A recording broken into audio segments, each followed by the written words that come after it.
Get ready to go dumb, then go more dumb, then we can keep it lit, let's roll. I love it, let's roll. I love it, let's roll. Assalamualaikum warahmatullahi wabarakatuh. Halo semuanya, kembali lagi di podcast pendidikan non formal Memberi Arti untuk Negeri. Baiklah, kami merupakan mahasiswa pendidikan non formal Fakultas Keguruan dan Ilmu Pendidikan Universitas Bengkulu. Pada kesempatan kali ini, kita akan membedah buku nih, yaitu buku pendidikan keluarga dengan judul Pola Asuh Orang Tua dalam Motivasi Belajar Anak. Nah, buku ini merupakan ditulis oleh Suci Amin dan Rini Haryanti, diterbitkan oleh Dipublis pada tahun 2018. Nah, buku ini terdiri dari 5 bab saja dan terdiri dari 72 halaman, cukup tipis ya kan? Yeah. Tapi isinya nanti sangat menarik, nanti akan kita bahas. Nah, dari buku ini sampulnya gimana nih Kak? Dengan sampul atau cover ini berwarna putih dengan gambar anak dan juga ibu, seakan-akan buku ini menggambarkan pola asuh ibu kepada anaknya. Ya, jadi sebelum kita membahas bahwa pola asuh orang tua dalam meningkatkan motivasi belajar anak itu dapat mengiringi anak untuk memiliki masa depan yang baik dan bernilai positif. Kemudian beberapa fenomena yang sering terjadi di masyarakat saat ini adalah ketika harmonisasi rumah tangga yang berujung pada pertengkaran dan perceraian orang tua yang akan mempengaruhi pengasuhan dan pembentukan karakter anak. Jadi keluarga yang menerapkan pola asuh yang baik itu akan meningkatkan nilai positif kepada anaknya juga. Terus mungkin untuk lebih lanjut kita mengetahui apa saja isi buku ini akan kita kaji, akan kita bedah nih hal-hal yang menarik di dalam bab-babnya, diantaranya di 5 bab tadi. Dimulai kita dari bab 1 nih Kak, ada membahas tentang apa? Nah, di bab 1 ini kita akan membahas mengenai pola asuh nih. Dalam pola asuh ada beberapa elemen yang mempengaruhi. Trip Donato dan Branda menyebutkan ada beberapa elemen-elemen yang mempengaruhi pola asuh orang tua kepada anaknya. Nah, ada apa aja itu Kak?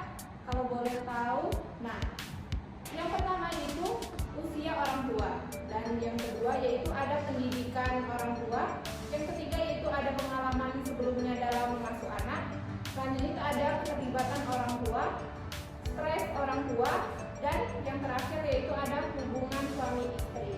Jadi benar tuh, orang tua sangat mempengaruhi dalam motivasi atau pendidikan anak agar dia bisa berkembang dengan baik. Jadi kita harus mengetahui dari segi usia orang tuanya, dia kalau misalnya masih di bawah umur, kan banyak sekarang pernikahan di bawah umur, nah itu akan mempengaruhi stresnya kan, mentalnya belum siap dan finansialnya juga belum siap. Itu sangat mempengaruhi bagi anak-anaknya.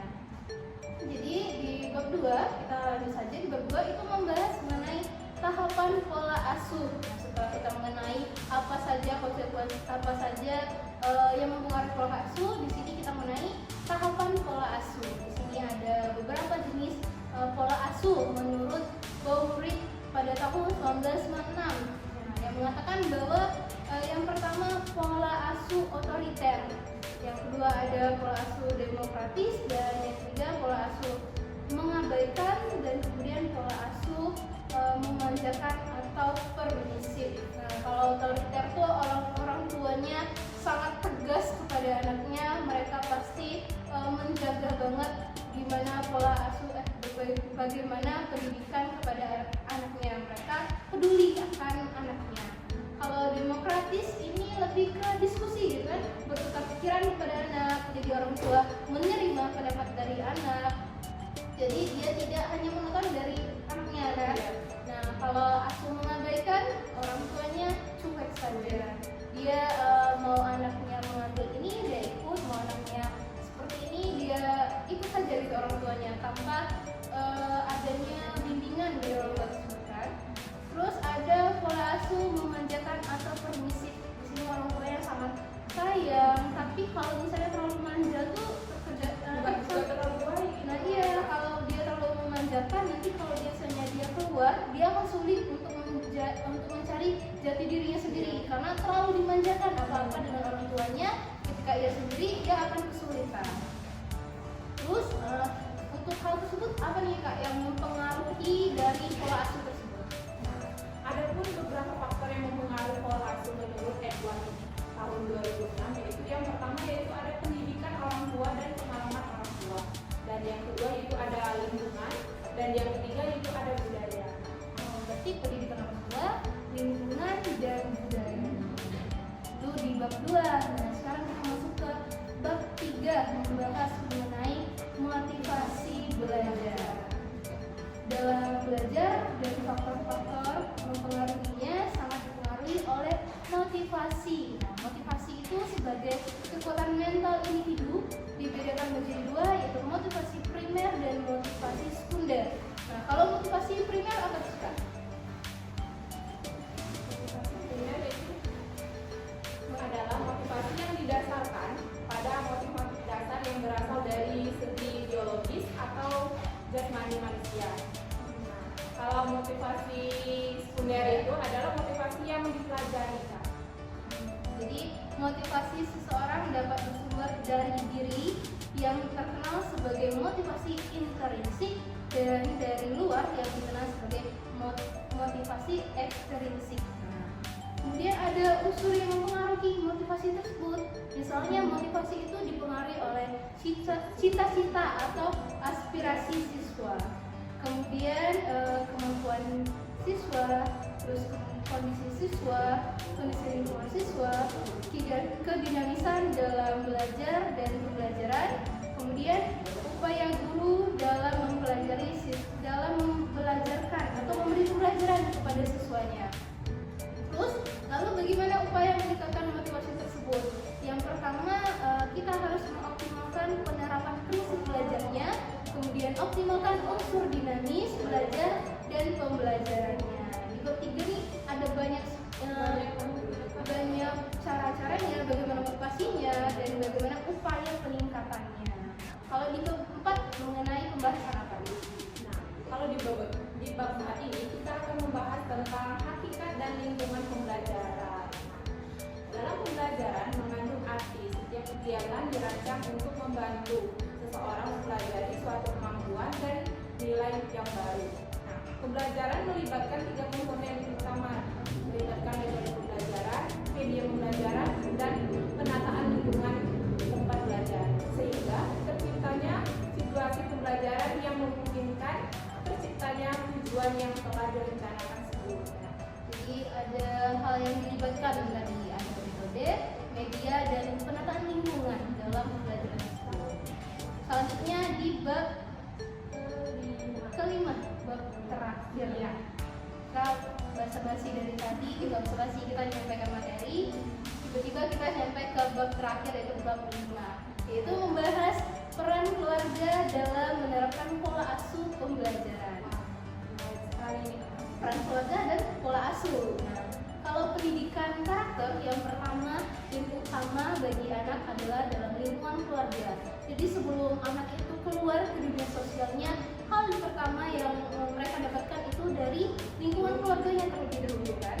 Terus akan mempelajari dasar-dasar perilaku yang penting bagi kehidupan ketika ia menginjak usia dewasa. Nah, di sini ada peran ayah, peran ibu, dan juga peran anak. Peran ayah yang mana kita ketahui bahwa ia mencari nafkah dan juga membimbing rumahnya sebagai kepala rumah tangga gitu, kepala keluarga. Nah, begitupun dengan ibu ini mendidik anaknya atau mengurus rumah, dan anaknya ini mematuhi kedua orang tuanya dan juga membantu kedua orang tuanya. Adapun misalnya ayahnya juga ikut peran, sebenarnya yang baik itu kalau ayahnya ikut peran dalam rumah, dan juga ibunya kalau misalnya ibunya mau bekerja itu harus didiskusikan dengan ayahnya. Dan kemudian begitu dengan peran anak, ada juga mungkin anaknya kalau sudah dewasa harus bekerja juga ya. Kemudian dari hal tersebut, agar pendidikan anak dapat berhasil dengan baik, ada beberapa yang perlu diperhatikan dalam orang tua mendidik anaknya. Apa aja?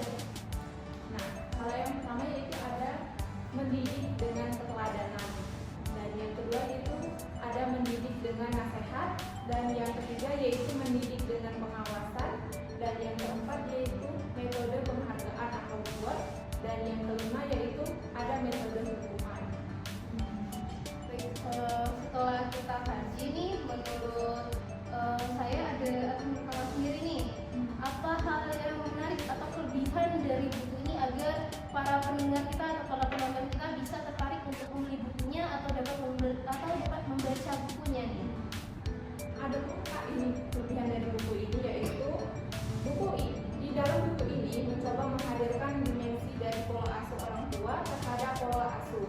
Nah, peran keluarga dalam menerapkan dalam pola asuh pembelajaran, peningkatan motivasi belajar, serta penerapan pembelajaran dan lingkungan pembelajaran. Saya sangat setuju apa yang dikatakan, bahwa hal yang menarik di sini karena mereka mengajarkan bagaimana pola asuh yang baik kepada orang tua kepada anaknya. Terus buku ini bisa kita dapatkan di e-commerce, di media e-commerce, bukan bisa dari Tokopedia, dari Shopee, dari banyak ya, dari toko buku juga banyak buku ini disediakan. Dan tentunya buku ini sangat menarik loh untuk dibaca. Itu saja yang dapat kami sampaikan dalam pembedahan buku kami. Mungkin masih banyak sekali yang belum kami sampaikan, boleh kalian baca atau kalian beli sendiri bukunya. Kami akhiri untuk bedah buku kita hari ini. Apabila ada salah kata, kami mohon maaf. Wassalamualaikum warahmatullahi wabarakatuh. I love you, Pull your panties down from under you.